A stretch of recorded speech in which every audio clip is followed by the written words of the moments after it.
Hello everyone, good afternoon, and happy Mardi Gras to those who celebrate. As you can see, I do. I am just thrilled today. I'm going to get out of the way quickly because we have a guest speaker today to talk about fundraising and leadership. And just a word about Sanford before I go and sit down. For those of you who are new to us or need a refresher, I'm Angela Beard. I'm the director of the Sanford Institute of Philanthropy, and we offer low-cost and free, yes, free, I said it, fundraising training to the nonprofit community. Our mission is to increase the impact of the nonprofit sector by offering nonprofit professionals fundraising training. So that's who we are and what we do. We have monthly workshops, and if you'd like to be on our mailing list and are not already for some reason, just drop me a line or go to our Facebook page.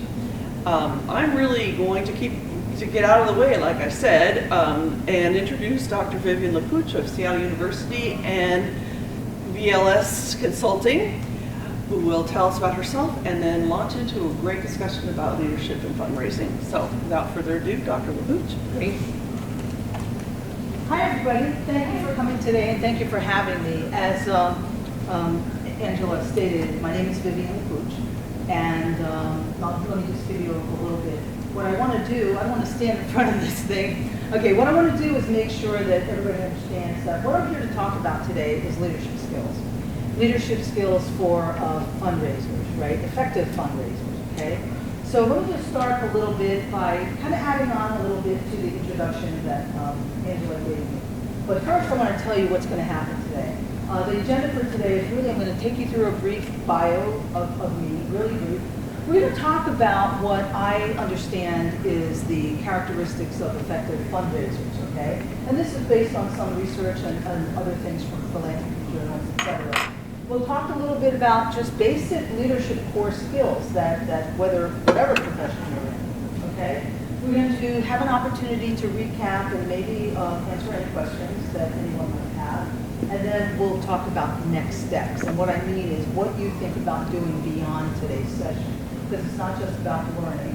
Let me go back to that slide. And then so we'll talk about beyond today. I have some suggested activities, etc. And if you want to know more about topics like this, how you can contact me. Okay, so we'll move on a little bit and I will kind of move over here.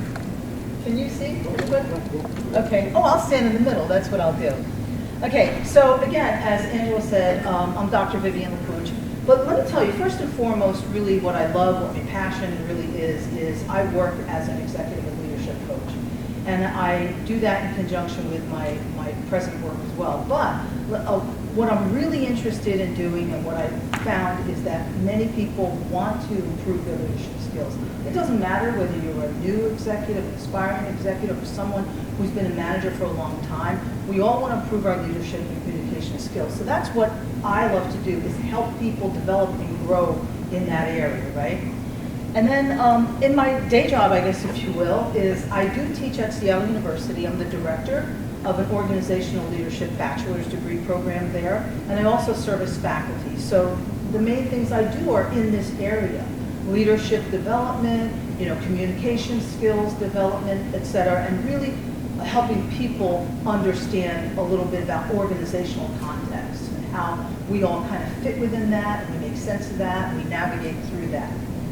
And just as an aside, I have a past, a dark past. No, I do have a past having been in industry, and I worked at IBM for many, many years, and I had an opportunity during that time which has really informed my thinking today about leadership and organizations and communication, having worked in various areas within that company, in the finance arena, in marketing and sales. So that's enough about me. So today I want to talk a little bit about effective fundraising. I'm not a fundraiser, so I can tell you right now I don't know anything about fundraising. That's what you all know about, and you guys are experts on this, right? What I want to do today, my objective for today, is to help you think about the challenges and what it is you need to do and are doing every single day as fundraisers, right? And help you make that connection between things you do maybe intuitively and maybe don't think about, and how that ties into the leadership skills that you're probably exhibiting every single day, but maybe don't have an appreciation for, okay? Because who has time to stop and reflect and pause and think, right? So some of the research that I did, and I'll just share with you, this is one source that I used, okay? And it's from a philanthropy journal, right? So you guys probably all read things like this. And I will be giving you the PowerPoint so you can access some of this. So bottom line is what Williams is basically saying, and other articles that I've read kind of say the same thing. You know, fundraising is a calling, right? Every single person that gets into it probably does it because there is something, you know, that's attached to their value system, something that is that call from within, right? And so as a fundraiser and as effective fundraisers, you're expected to exhibit a lot of these behaviors, okay? And just really briefly, you know, if you could tell me, whether you're in the online audience or whether you're here, you know, if you could just share with me in a really quick sentence, okay? Lead from within. Do you agree with that? And can you give me a quick example of what that might be like? And I'll just pause for like a really quick minute to let some folks maybe type that in, or maybe one of you will speak up. I guess, and just, you know, thinking about what you just said Yes. about like this work leading from your passions, and I do the work that I do now for the organization that I work for Girls on the Run because my own experience as a brought the program to my girls' school, saw the transformative power of this program and wanted to have other girls experience that. So Yeah. that's how, I mean, that's what makes my job really easy in many ways because I really believe in what we do. Absolutely. And I'm going to kind of repeat what I heard you say, just to make sure that everybody got that. I heard you say that this idea of leading from within especially resonates with you because the work that you do, okay, and it's with meals, right? For girls, it's a leadership program for girls. Leadership program for girls, right? I mean, it's something that comes from a place of your own experience, right? And that is the most powerful thing that occurs for all of us. When we have an experience and we see a need or we see something that has affected our lives in some transformative way, that's when we begin to do this. So we lead from within and we search for that. And Austin, did you have something? Yes, someone online says it's also finding a team to delegate to when organizing events. It's also finding a team to delegate to when organizing events. So this idea of leading from within is also kind of spreading that or kind of nurturing that in a sort of team building, collaborative way. I think that's kind of what I'm hearing. Absolutely. So when we talk about behaviors, that's what we're talking about. Yes, Angela. I just have a comment that I've found that certainly most or all of our donors give from within. So as a staff member, fundraising staff member, one of my jobs is to find out what part of their heart, if you will, most lines up with what we do, Yeah. and see if they're interested in investing in the organization. Absolutely. So here we have this idea of working from within, right? It comes from within through some passion that you have, some experience that you have, which is why you're committed to it. So it's not just the work that you do, but it's also the giving that we do, right? And it's also the way we nurture, develop, and build the teams that support us, right? And I think that's kind of what I heard from some of these comments. So thank you guys for that. And I think you all can pause and reflect, and you'll have opportunities to do this later, to think about what each of these things mean to you, okay? Now, the second thing that you're expected to do is not go backwards, okay? The second thing that you're expected to do is to demonstrate learning agility. So I see some nodding going on. So really briefly, would you like to share that? Demonstrate learning agility? You're nodding about that? Oh, yeah. I mean, you have to be able to figure out what someone's priority is pretty quickly. Yeah. And a lot of times you can't have the same exact formula for each thing as much as everything is a project that has to be managed, and you want to have some kind of routine. Yes. A lot of it is you have to do a lot of customization to make sure that you're communicating what's within to match with the within of the person, your audience, right? Absolutely. So for all of you who do this kind of work, right, and you're working with people, I mean, the bottom line is that you're dealing in an environment that frankly can be turbulent, chaotic. There's so many external pressures, right, that come to bear and affect what you do, right, and the way in which you're able to do it, right? So that agility, and every time I think of this word, I think of those agility dogs that run through hoops and do these things. But that's really what it is you have to figure out almost on a moment's notice, right? If you don't know the answer, you almost have to, on a moment's notice, figure out something's different here. I have a plan, I have proven methodology, right? I know what I'm doing, but I need to be able to make some changes as needed based on who I'm working with and the environment. Is that correct? Yeah. So this is really important, learning agility, okay? And let's talk a little bit about this idea of engagement, okay? You guys have already touched on this, right? When you talk about this idea of something that drives you from within, right? Something that you know, we're all able to do the work we do because we have a strong conviction, okay, that what we're doing matters and that it helps people, right? So in your case, you talked about young girls, right? So powerful, right? From your own experience, and this is how you give back, or this is how donors, right, give back, because something appeals to them, right? So this idea of being engaged, if you don't have a passion for the mission, if you can't find a way to connect that mission to something within, you won't be able to be as engaged, okay? And engagement is really a serious issue in our workplaces today. How do you get people engaged? How do you reach or find something or help them find something that they can latch onto and say, this is important to me, I'm going to do this, and it matters, okay? So the passion for the mission, and I'm not going to go too much more into that because I think every single one of you, either in this room or out there in virtual land, really gets it. Communicate effectively. I don't think I need to tell everyone here that you deal with diverse constituencies, right? You're communicating both within your own organizations, right? But you're also communicating externally, okay? You're speaking with prospective donors. You're maybe trying to, do something about changing policy to improve things for others, okay? And whatever it is you're trying to do, communication, and I was telling someone earlier today, what's your name? Shannon. Shannon. I was telling Shannon, one of the participants here in this room today, about this idea of communication.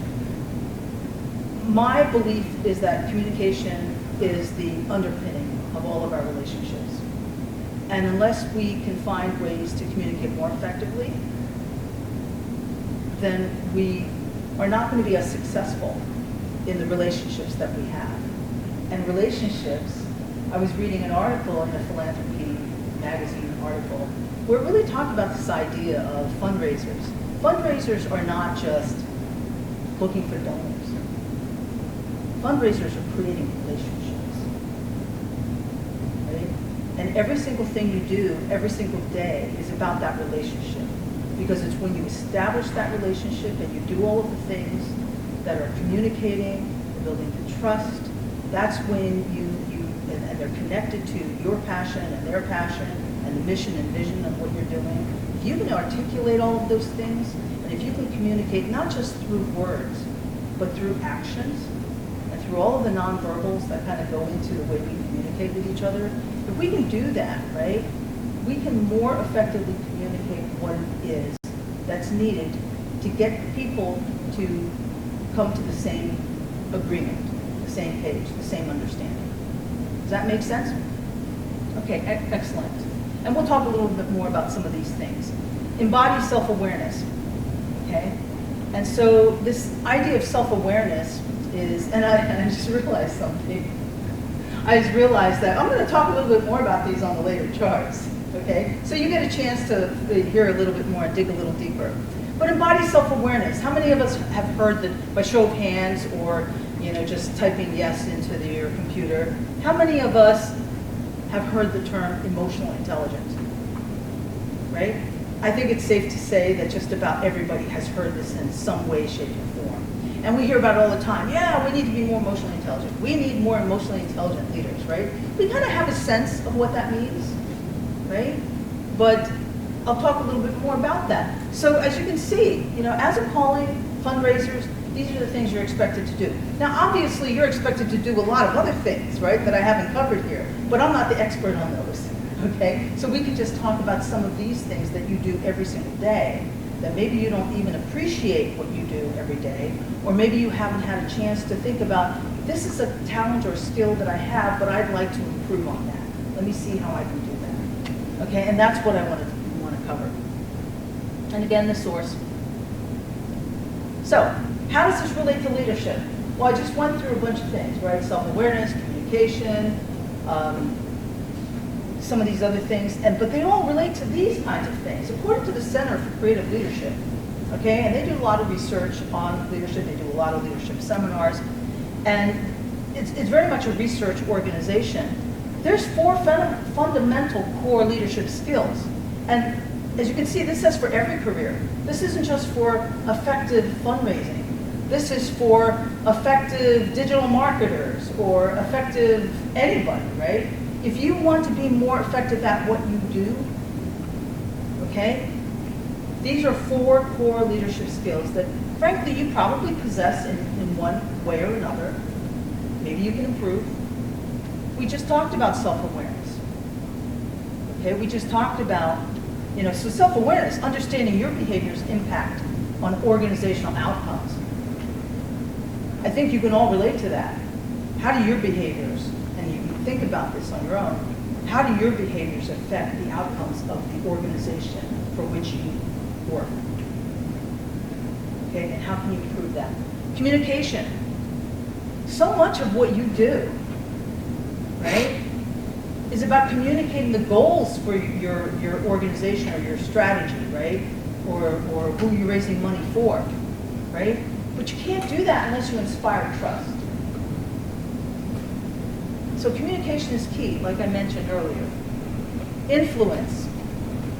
Just by show of hands, would you agree that a lot of what you do every day is influencing and persuading other people? If you agree, raise your hand.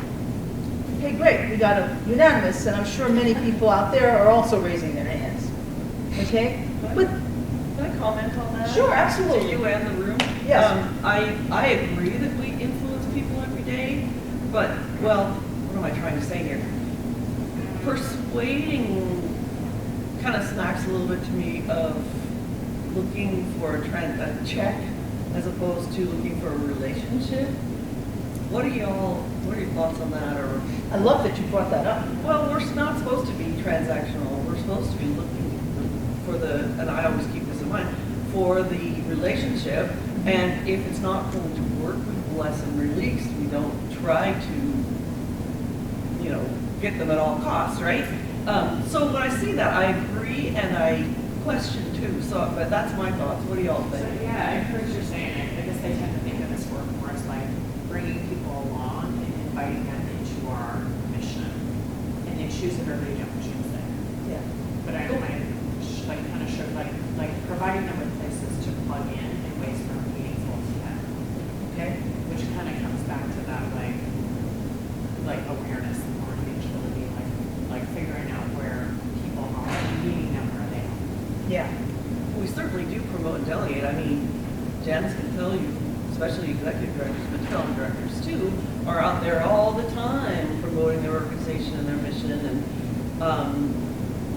why am I going on about this? It's just there's a mix here in that word about influence that yeah.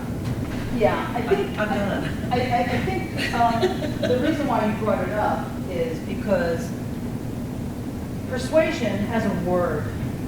We think about it as selling. It can have a really dark side, and I'm really glad you pointed that out. Okay, because remember, we all have a frame of reference. And we all come to that word based on our own frame of reference.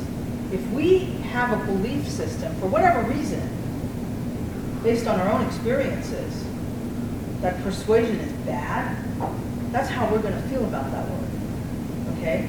But if you, Shannon, want to think about it in terms, or you do think about it in terms of, you know, well, my job really, or what I love to do is help people understand what we're doing, right? And I can learn more, and I can educate other people, right? It's really no different than sharing a vision with them. And so whether you want to call it persuade or influence or whatever, the more people understand, the more they know, the more they connect with what is at the heart of what you're doing. At the end of the day, I guess you could look up synonyms for the word persuade, right? And find one that's more palatable to you, okay? But the bottom line is you're still doing that same thing. In other words, you're getting them closer to something. And that something may very well be what they really want, but don't know that they want. And so yes, we can think of it as some dark, nefarious thing. Oh, look what's happening, right? But it doesn't have to be that way. And let me just kind of give you an analogy, I guess, or an example of something, a conversation I had with someone. I was talking to a mortgage professional, and one of the things that this person was talking to me about was this idea that selling. I sell mortgages, right? But one of the things I asked her to do is really think about can you reframe that for yourself? Can you think of it more as, yeah, I know in a very hard way you can think of it as selling. That's probably what your organization wants you to do. And for all of us, or for all of you, right, your organization probably wants you to get more donors, right? But the way you do it, right, can be authentic and true to yourself. The way you can do it can exist within a value system that you feel comfortable with, okay? And that's the thing that you want to find, okay? And so, you know, what I suggested that she think about is, when you think at the end of the day of everything that you do, what are you really doing? Well, she says, I love helping people. I like helping people get into the home that they want. And I'm like, well, what would happen if you thought about what you do every day as not selling, but helping? And I think for her, she's come back to me many, many times after that and said she posted it on her wall. Again, it's a reframe. How do we reframe it, right? If we approach something like, I'm going to persuade you. I'm a fundraiser. I'm going to persuade you to write that check. Then that's how it's going to feel for whoever you're talking to. But that's not relational. You use the word transactional. That's correct. That's purely transactional. But if you want it to be transformational, then you focus on the relationship. You don't focus on, oh, this is a donor. This is a relationship. This is someone with whom we can build consensus. Right? And we can help these individuals, this organization, this group, this person, right, do what it is that they want to do, okay? And meet that need that they have to give because they're passionate about something, because you touched a chord with them, that they realize, you know what? I do care about girls. I have 3 daughters, and there's nothing more important to me, they're 3, 5, and 7, than them having the effective leadership skills that they need to be able to navigate their way successfully through this world. Right? And that's why you do what you do. Right? And that's why they'll do what they're going to do. Okay? Does that help you at all, what I'm saying? To me, very much so, yes. Okay, great. So again, a lot of these are just words, right? Communication is language, right? It's the language that you use when you deal with someone. You could talk to somebody in terms that really turn them off, and they'll be like, forget it, I'm leaving. I don't care how good your cause is. There's something about that relation, that transaction, or that interaction I had with you that didn't feel right? Or they can feel like, I just totally get this, right? And I want to do this. And again, I don't know anything about fundraising, okay? So learning agility. So again, all I'm pointing out to you with this chart is that what I talked to you about on the prior chart, those things that effective fundraisers are expected to do, is really no different than exhibiting those core leadership behaviors that you're probably all somewhat familiar with. Do You all probably do, and maybe you do or don't give yourself enough credit for doing, or maybe you say to yourself, I would like to improve and develop this even more for myself. Make sense? I don't know what I do with my picture. Oh, here it is. I don't know where my glasses are. This is my world, okay? Search for my glasses and they're on top of my head. Going backwards.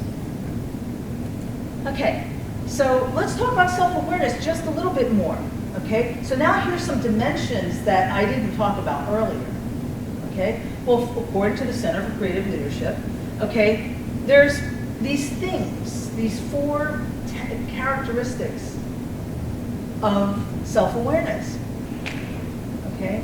Leadership wisdom. That's really no more than your own insights, okay? You all have experience, right? You have experiences that shaped you and formed you, and these are not just the experiences you have in your role every day as fundraisers, right? These are all your life experiences that have shaped and formed you and have helped you develop a form of wisdom that helps you in all of your interactions with people, okay? And then there's identity. You know, Angela, you mentioned before about this idea of persuasion.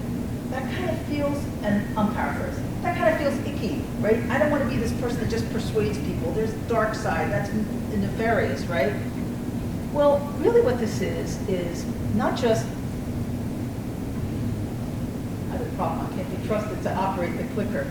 Okay, leadership identity, that's really your professional identity, which we all kind of get and we all kind of feel comfortable with because we have this idea of who we are and how other people see and perceive us, etc., right? But notice it's personal context. We don't compartmentalize. We come to the work that we do because we're people, right? There's so much of that personal going on. I talked about values before. If your values are, I am not someone who is, you know, I'm someone who considers other people. I'm someone who, you know, wants to be more transformational. That's where that's coming from, that personal context. And that's, like I said before, it's going to inform every single transaction, every single interaction that you have with other people, okay? And of course, we all care about our reputation, right? Our current and previous behavior. Again, this goes back to how do we want others to see and perceive us, right? And if we want to be that authentic individual where people know our hearts, okay, and know what we stand for, that's going to affect your leadership reputation. And, you know, if you want to think about it as branding, which I think this is the term nowadays, we're all a brand. You know, it's company you, right? So establish your brand and put it out there, right? But again, it's something that you carefully, authentically curate. Okay, obviously there's ways you can put your brand out there, and it may or may not be authentic, right? But it's not going to hold up for very long, right? Yes, Angela. Can we talk about an example of leadership brand? Is it maybe that you're well known for a certain type of fundraising you do, or you're well known for, you know, this person has a lot of integrity and they're very outgoing? I think it's something like that. I think it's sort of like every single time I have talked to this person, seen this person, interacted with this person, their authenticity comes through. They have integrity, right? They will make sure that, you know, that their behaviors match their actions, behaviors match their statements. That's really what that is. That's your brand. If people know you for something different, it's because your behaviors have created that. Does anybody have a real quick comment about that, really brief? I mean, I think that's more leadership reputation. Not when you say how people think of you after every time. That's how others perceive you. I think the brand is more. Is that just your goal as a leader? It is. It's the strategy and the goals. But you know, some of these things are so kind of like tied together. I understand what you're saying, right? Because this is what we have to think about is, well, is this our leadership reputation? Yes, that's how our past and current behavior, right? But you know, how many people, you know, here's the thing. Think to yourself, our organizations have mission statements. Yeah. And so we always think of branding as an organizational thing. But you can also have a mission statement. Okay? And so maybe this is talking about more of an organizational context. I'm interpreting it more as a personal Yeah. context. And we can do that. We can do that. Yes. So jumping in with a big example, question example, would a reputation be like Angela raised $100 million for organization X, and then the brand would be she's always honest, she's always on time, and she loves animals? Yeah, the actions you take to support that mission. Yeah. So as a leader, you're a fundraising leader, right? I hope so. That example that you gave, Yeah. right? She's known for delivering, or she's known for, helping other people come to the decision, right? Exactly. And here's the thing about some of this stuff. I'm not, a lot of this stuff is really things that we can dig into personally and figure out what it means for ourselves. This isn't intended to be a prescription, right? You can think about self-awareness in terms of really what it means to you. The Center for Creative Leadership really does a lot of work with organizations, okay, and leaders of organizations. So if you were thinking about, someone who's a CEO, maybe an executive director, or someone who is spearheading an organization. Does that make sense? Right? But I would say that if you're in charge of an organization, this really isn't too far away from reputation. Right? There's no way these two things can be separate. Does that make sense? Does that make sense? Yeah, that's Okay, good. So just a little bit on self-awareness. Now, this isn't everything about self-awareness. This is one research organization's point of view about here's 4 things from an organizational context that I think you need to know, right? Self-awareness is really part of this concept called emotional intelligence. And there's more to it, right? So we can dig a little more deeper into some of that.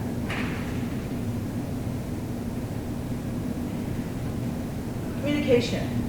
Again, I think everyone kind of has an idea of what that means. Okay? But basically what they're saying is here, it's a core leadership function. And I mentioned to you before that I believe that communication is the underpinning of every single relationship that we have. Okay? And the success of those relationships hinges on our ability to communicate effectively. And I think we can all relate to that through our relationships with our interpersonal relationships, right? With our partners, with our family, with our friends. When things go wrong, or when they go really right, it's because something with communication has happened, either really well or not well. Make sense? So what kinds of things are we talking about in this area, communication? Oftentimes, we think of communication as speaking, talking. Well, we know that, all of you know that communication is not just about talking, right? It's about being really authentic. Okay? I apologize to all of you who are in the audience for these slides going back and forth like that. Okay, so it's about authenticity. And if I were to think about authenticity, it's really about letting others know that they can trust that who they're dealing with is exactly who that individual is. Does that make sense? Okay. Active listening. Now, I'm sure that in the work that you do, listening is critical. Is that true? Raising hands? Nod heads? Yes. Active listening. And the reason why active listening is so important is because people will say things. And again, going back to this idea of persuading or helping, right? But the thing is, when you're trying to share, get people to share the vision or feel that passion for the cause or whatever it is, they will speak to you, but maybe what they're saying doesn't really match what might be going on. So you're really listening for what really is going on here. And I'm going to use the word objections, and I know that might feel kind of terrible too, because it's like, oh, we're trying to overcome their objections. But really, when people are, and again, I don't know a lot about fundraising, but in my mind, when people are trying to make a decision, a significant decision, I don't care what it is, buying a car, being a donor, giving to a cause, right? They're often wrestling with things that maybe kind of aren't spoken. So if you can hear maybe what they didn't say about what that unspoken objection may be and anticipate it, right? That means a lot. And again, it doesn't mean you're manipulating the person. It means that you are actively engaged in listening with everything, not just your ears, but your eyes, and really your intuition in a way.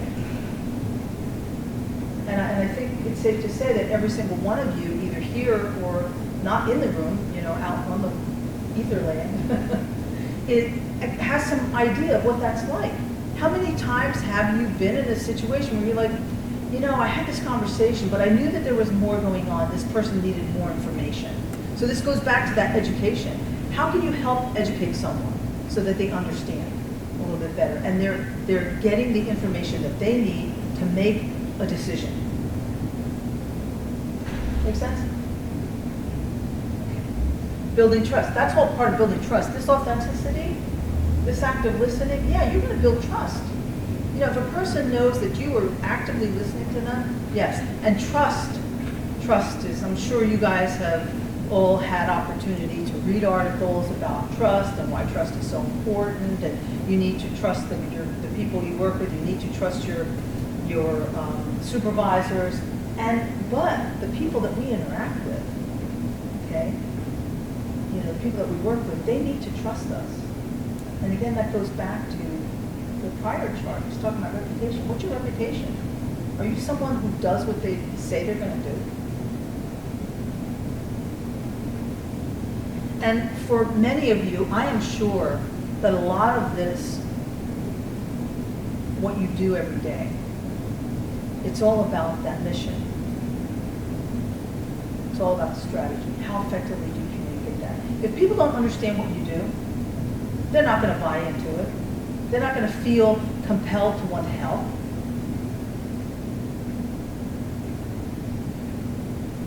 And here's the interesting thing. Does really quick, in a one-sentence response, does anybody know what I mean by visibility?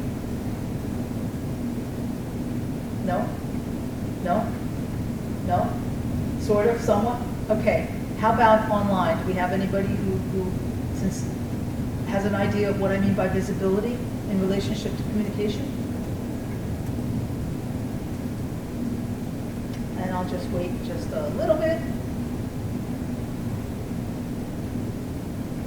Austin? We have someone who's typing a response. Oh, okay.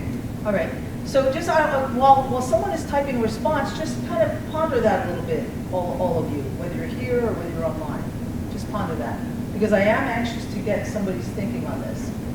Well, I think it can mean a lot of different things depending on the situation. So Okay. if you're, like, we run a very large organization, so for me, visibility would be, we have like 30 different locations, so to be visible at different locations. Thinking about our visibility on issues that impact our community, and if we speak up that, where's Neighborhood House on the issue of public charge, or where's Neighborhood House on limiting the number of refugees coming to the United States. And so, I want to make sure that we're visible on things that people expect us, like donors, just in this context, like we're donors and where does our community expect us to speak up and stand up, and that we're visible to our community, and we're using our brand, if you will, to make a statement in something for and with our community. Yeah. And those are I think you provided two examples in that. And one was being visible to the community, and the other one was being visible to, if you're a large organization, being visible to all of the other departments or other organizations within that larger organization, right? And it's about people knowing, right, what it is that you do. And the community wants to know what you do. Your donors want to know what you do, right? You need to communicate that. And you need to do it, you not only need to be visible, but that visibility has to do with being more consistent. Well, and it has to be about our mission, and it can't always be about asking for money. And so, Correct. like we, take position on public charge. Like, okay, we're, all this media attention on public charge is not all about our breakfast coming up on April 8th. Although we're doing our breakfast on April 8th, but that's not the only thing we're talking about. That we are also talking about things that are impacting our community that we serve. Yeah, yeah. And I'm going to comment on that, but I want to see if Austin has a comment. It looks like the person decided not to. Okay. Okay, thank you. I appreciate everybody that tried. But going back to that, so you made a really important point. You said it's not just about this breakfast, luncheon, or breakfast that we have coming up to raise money. It's about all of the stuff that we do, right? Everything that you do. And that really is that brand, right, that you're talking about. Because ultimately that's what it's about. It's not about, the few times or whatever that you're reaching out for help from others. It's about, look at the work that we do. Look at the response, look at the community need, right? It's about highlighting what others need and how everyone can help. Yes? I would just add that not only what your one is doing or the community need, but also the impact.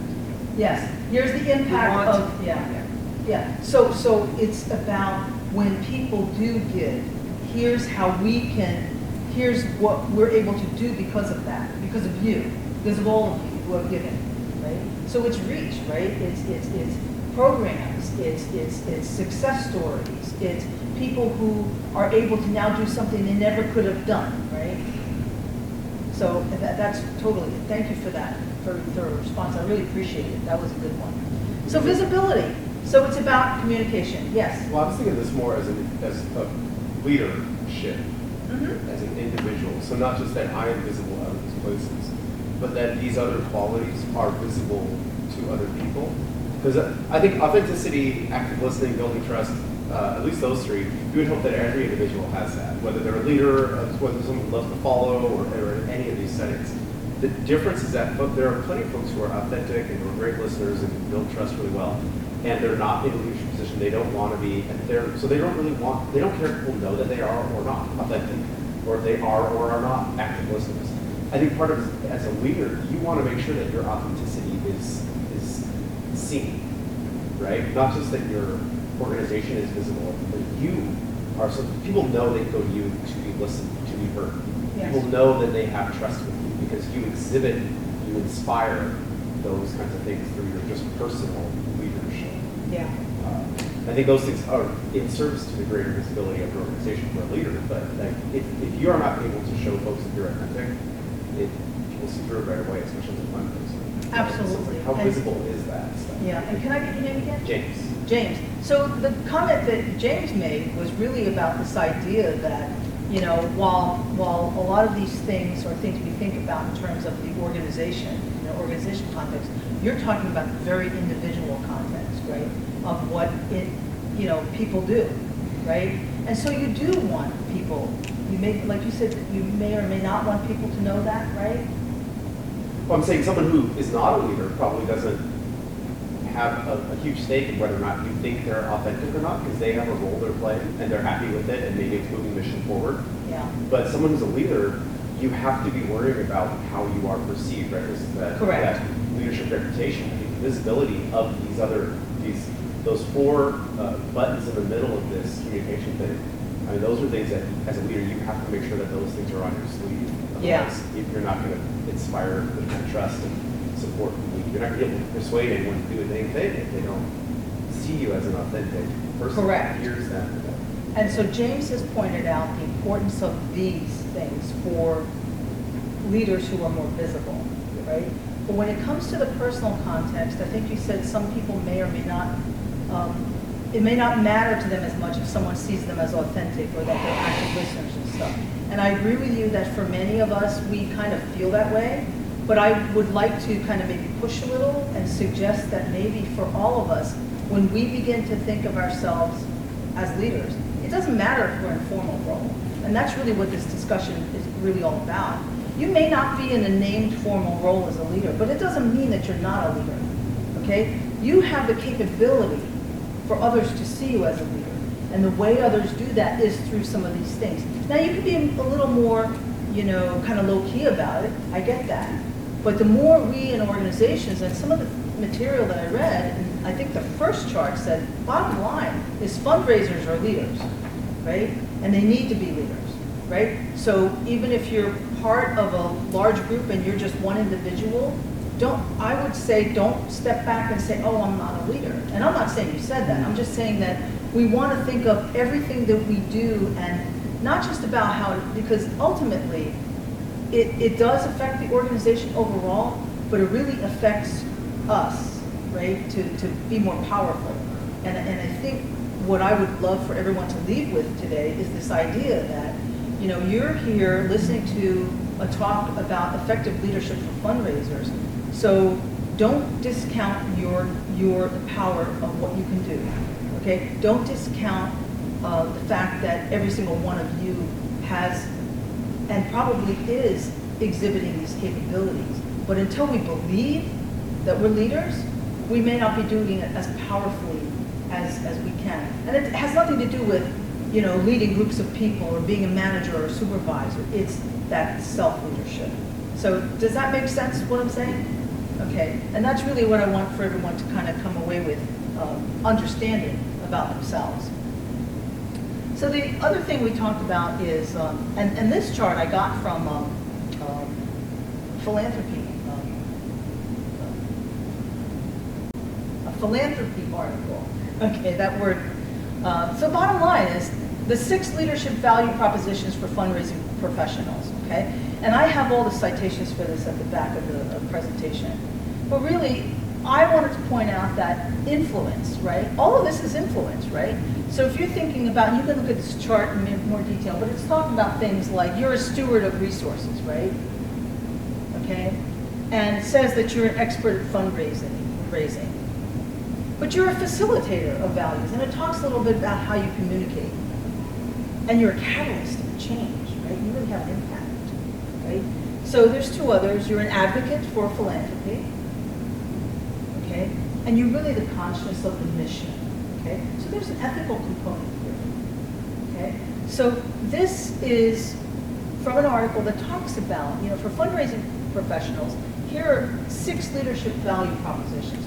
The way I kind of relate that to some of what I showed you before, especially this idea of influence, you are the individual, okay, that develops the relationships, right? You are the individual that really is in a place where you need to build consensus between individuals, maybe between departments, maybe between whole organizations, right?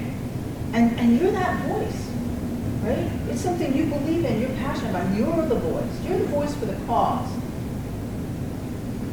And for many people, and maybe it's persuading, maybe it's not, but you're bringing a dream to life for individuals, right? You spoke about, you know, the community and the impact, right?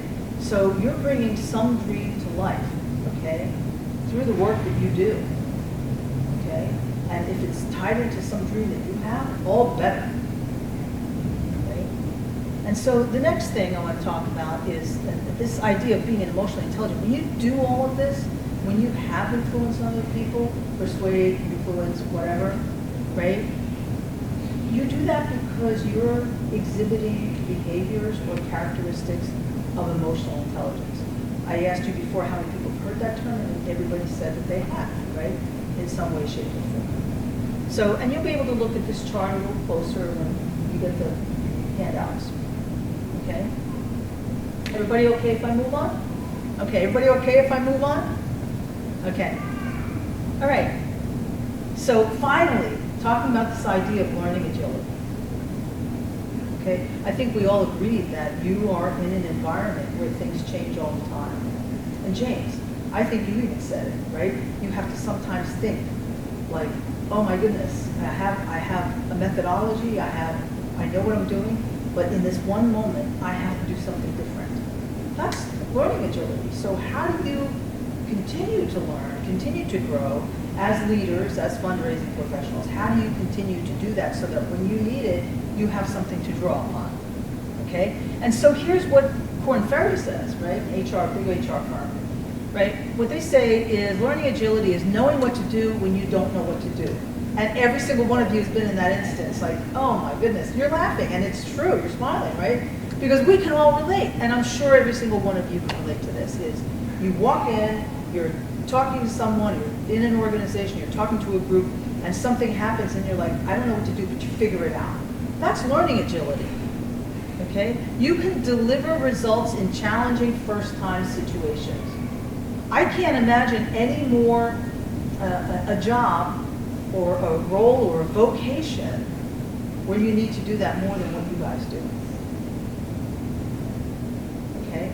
And it becomes even more complex because you're dealing with changing environment, external, and that includes technology, society, culture, environment, all of the external pressures that happen, political, right? What we're going through right now. You're going to be confronted with something, okay? So you need to be able to have some learning agility, right? I talked about emotional intelligence before. Some of this, extent to which an individual knows his or her truth, strengths, and weaknesses, right? You have to know what you're good at, what you're not good at. And you need to, someone mentioned before about building a team. You gotta know when to build that team or when to delegate, right? So there's a lot of operational things, tactical things that you all do, but a lot of this is behavioral things as well, that maybe you don't get a chance to when you write up a process or a procedure, or you're sharing with somebody, this is how we do the job. Oftentimes we don't get to talk about some of the things that we just do, because we know what to do, right? Or because we didn't know what to do and we figured out what to do, okay? Learning agility is also this idea of mental agility, the ability to examine problems in unique and unusual ways. How often have you confronted a problem? It doesn't matter whether it's at home, in your home life, or in your work life, and you're like, well, what I used to do doesn't work here, so there's, again, that's part of that learning agility. Let me look at it differently, right? If you're able to look at things differently, if you're open to other people's ideas, right, you can look at them in unique ways, right? I was watching I think it was a video about, well, actually I won't go into it because I can't explain it. So, at any rate, the thing is, when you think about innovation, and when you talk to anyone that has been really innovative, oftentimes you find out, well, how did that scientist or whoever figure that out? Well, they looked at something in a unique and different way. They said, I thought this would work for this, but you know what? Maybe it'll work for this. That's what that's about, okay, solving problems. People agility. Again, communication is the underpinning for everything that we do. If you're a skilled communicator who can work with diverse types of people, right, then you're better able to navigate your way around these organizational lives and personal lives that we have. Change agility. Every single one of us confronts this at some point. Something's going to change. Oh, goodness, something's changing. I don't like it. I'm resistant to it. I don't want to do it. So if you put up those walls, right, then you might run into a problem. So I don't need to tell all you guys to think of examples of this, right? Every single one of you can think of some example of the type of agility that you have had to demonstrate in your lives. Okay? So I think I've got, let me see. Let's see what the next chart says. Oh, so going back to emotional intelligence. So this idea of self-awareness, right? This idea of being open to change, right? This idea, all these things we talked about, the communication, relating to others, right? Helping other people understand that, we have a passion for the mission and we want to understand what their goals are, right? That's really all part of this. So emotional intelligence, for those of you that really don't know a lot about it, I'm going to just give you a little bit about it because there's a lot to know, okay? So this is a 4-dimensional model of EI. And basically, we'll see what the different quadrants are. Self-awareness again, noticing and understanding emotions in yourself. How many times have we had an argument with someone, or we've had a disagreement, or we just don't see eye to eye? If we can stop, pause, and reflect and think about the role of emotions in how that outcome came about, that's one of the hardest things to do. Would you agree or not agree? Who doesn't agree with me? Does not agree? Yes. Oh, okay. So you all intuitively know this. I'm not telling you anything you don't know. But it sounds simple, right? That's a practice. That's something that we all have to work on. Noticing and understanding emotions in others. So when we're in a situation, we're trying to explain something to someone. Some people can say to us, I don't get it, I don't agree with you, I don't like it, I don't want to talk, I just don't agree. Well, we don't understand. Again, I talked about active listening, what's going on. What role do emotions play? Not just in what we might want to share or talk about or whatever we're dealing with. What role does emotion have in ourselves and in others? And if we can understand those two things, we're getting closer to this idea of effective communication. And we're getting closer to this idea of demonstrating the behavioral characteristics of emotional intelligence. So now that we understand our emotions, right, how do we regulate them? Okay, some of the work that I do in coaching has to do with this idea of understanding your energy. Okay, by a real quick show of hands, is there someone in your life, or have you ever had someone in your life who, whenever you see that person, no matter what they do, no matter how good it is, they could jump through hoops and do handstands, they irritate you? Yeah. We all have that person in our lives, right? So a lot of that has to do with emotional regulation. It's sort of like, man, every time I see that person, oh man, my blood begins to boil. And oftentimes it's because of a situation that happened. Maybe it was 4th grade. I don't know. Maybe I just can't let go of 4th grade memories. I don't know. Okay? Sometimes it's like that, or it could be your boss. You know, maybe something happened and you're like, doggone it. You know, it just, raises my hackles, right? We all have that. That's about, really understanding. Are we aware of our emotions? And how can we effectively regulate those emotions? And the same too on this side. So it's sort of like using emotions to facilitate performance. So if we understand, those levels or these emotions, the energy that's behind that, how can we effectively use that or leverage that? Okay. Now, I'm not going to go there, okay, but some of us might begin to think about, in persuasion, how one might use emotions. We see it all the time, right?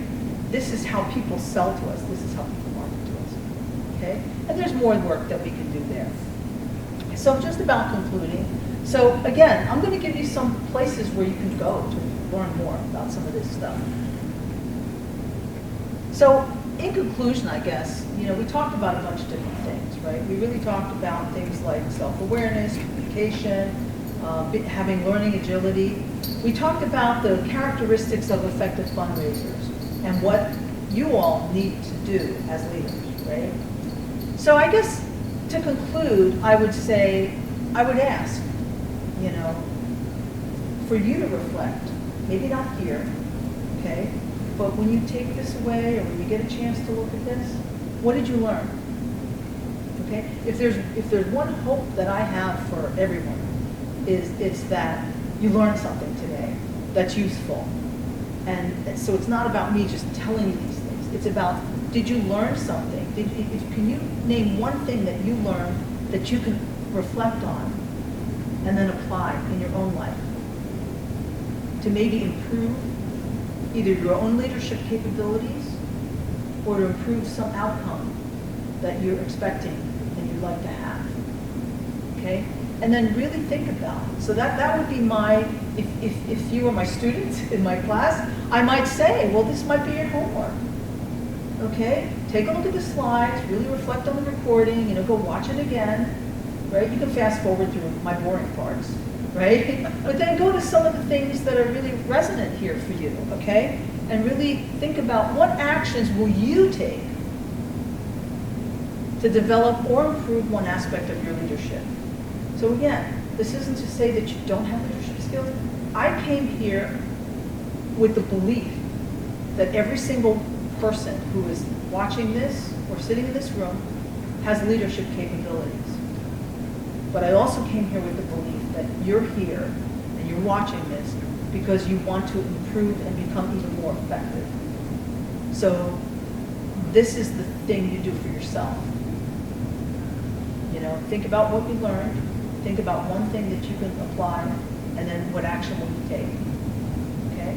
And for those of you that would like to know just a little bit more, I do have some material for you. And this is going to be in the PDF. Okay? So you can actually go to these sites. I would encourage you to read a little bit about values, because we didn't talk a lot about values. We just kind of touched on them, assuming everybody knew what they were. Okay? But I would like you to really think about that. There's a values survey that you can take. That's a link I provided. And maybe you've done this before, maybe you haven't. Maybe you did it a long time ago. Okay? But it's always a good refresher, because over time, our values become more clear to us. Okay? You want to learn more about emotional intelligence? That one chart that I gave you came from this site.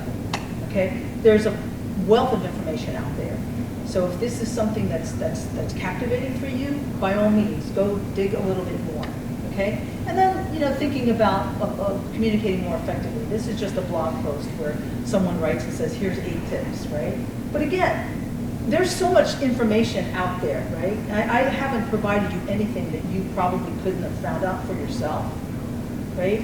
But I would urge you to, if you can think about it in a little bit of a different way, then that's something that I would like for all of you, okay? And then just really briefly, I just will tell you a little bit more about who I am. If you want to reach me, here's kind of ways that you can reach me. You can check out my LinkedIn profile. I'm happy to connect with all of you, okay? So feel free to send me a request. And, I do talks like this. I teach at the Seattle University, but I also do a lot of this work in terms of coaching. So behavioral assessments like Gallup Strengths Finder, the Myers-Briggs, those types of things. And I'm a certified coach through the International Coach Foundation. So just wanting to let you know that I'm available to have a conversation anytime, or if you want to explore more, okay? And any comments that you want to write to me as an email, like I was bored, I fell asleep, I'm happy